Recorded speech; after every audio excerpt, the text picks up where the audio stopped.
Matthew! Ano po, nanay? Maghugas ka ng pinggan. Wala kang nang ginawa kundi mo. Cellphone. Ayaw ko po maghugas ng pinggan. Maghugas ka na? Masakit ang tiyan ko, hindi ko kaya. Wala ka bang ginawa? Ayaw ko po, nanay. Gusto ko laro ng cellphone. Ng 5 hours lang. Anong 5 hours?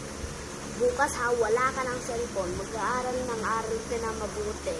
Until sa Friday ka mag-aaral. Sa Saturday din. Sa Sunday. Guys, alam natin, bawal mag-cellphone. Kasi mabubulag ang mata.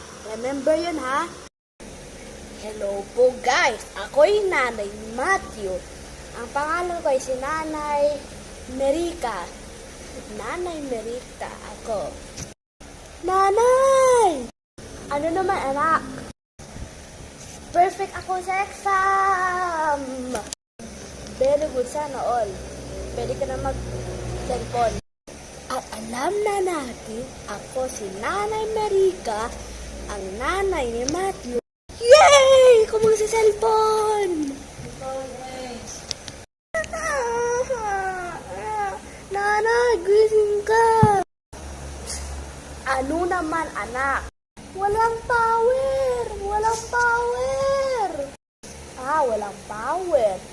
Alam ko na, mag-set ako ng kandila dito. Matthew, baka may bulto naman dyan! Anak! Bulto!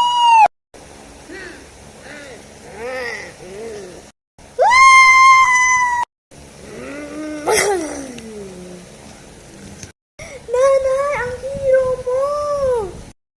Opo, syempre, dinuso ako ng lapis para mamatay ang multo. Yehey! May power na! Yay! Okay. Nanay, wala namang power. Naku, patay. Kayo dyan. Nanay?